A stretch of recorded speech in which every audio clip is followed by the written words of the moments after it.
नमस्कार मंडळी, अपर्णाज किचनमध्ये मी अपर्णा तुमचं सर्वांचं आज खूप स्वागत करते. थंडीचे दिवस आहेत आणि आपल्याला माहिती आहे की कफ हा प्रामुख्याने होतो. कफ खोकला यामुळे आपल्याला हैराण होतात माणसांना. प्रचंड थंडी आहे तर घरातले सोपं औषध हे आहे जवसाचं सूप किंवा जवसाचा काढा. यामुळे आपल्याला 2 दिवसात आराम पडतो, छातीला गरम होतं आणि कफ सहज खोकला बाहेर पडतो. तर कसं करायचं आहे ते पाहूया पटकन. इथे आपण 2 ते 3 चमचे जवस घेतलेला आहे. ते आपण मंद गॅसवरती भाजायचं आहे. साधारण 1-2 मिनिटात हे भाजून होतं, फटफट फुटतं. आपल्याला माहिती आहे जवस किती उपयोगी आहे. जवसाची चटणी जास्त करून आहारामध्ये केली जाते.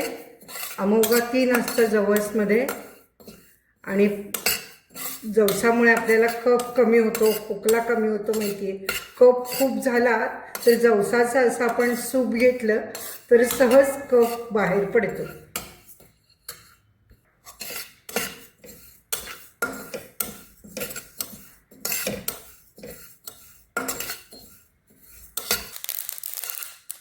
बघा असं जवस उडायला लागतं.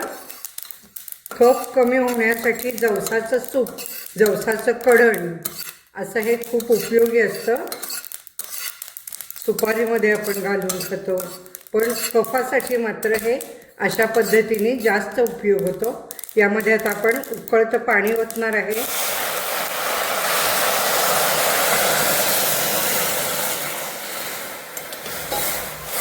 साधारण मी 4 वाट्या पाणी घेतलेलं आहे यासाठी. आता यामध्ये आपण आलं खिसून घालायचं.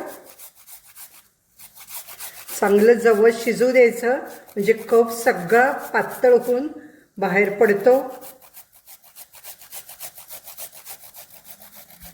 10-12 मिऱ्यांची पावडर यामध्ये आपण घालायची. कुटून घातलेत मिरे तरी चालेल. हे सगळं शिजायला पाहिजे. साधारण पाणी निम्म व्हायला पाहिजे. हे बारीक गॅसवरती हे मी शिजवते चांगलं. अशा छान छान रेसिपीजसाठी पाहत राहा अपर्णाज किचन किंवा अपर्णा पेंडुरकर रेसिपी. जर सबस्क्राईब केलं नसेल तर सबस्क्राईबही करा. आल्यामुळे याला चव छान येते आणि सहज कफ सुटतो. बघा हे आता तयार झालेलं आहे. पाणी साधारण अर्धं आटलेलं आहे. हे तुम्ही गाळून फ्रीजमध्ये ठेवू शकता, 4 दिवस राहतं. आपण आता हे कसं प्यायचं आहे ते पाहूया. इथे अर्धा चमचा मी मध घेतलेला आहे. मधामुळे खोकला कमी होतो माहिती आपल्याला, पण मध गरममध्ये घालायचा नाही आपल्याला. आता हे आपण गाळून घ्यायचं आहे. अर्धा ग्लास एका वेळेला, जास्तही नाही घ्यायचं.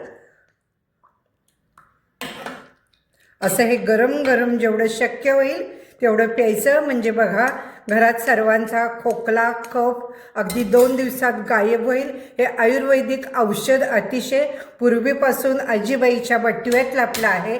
धन्यवाद.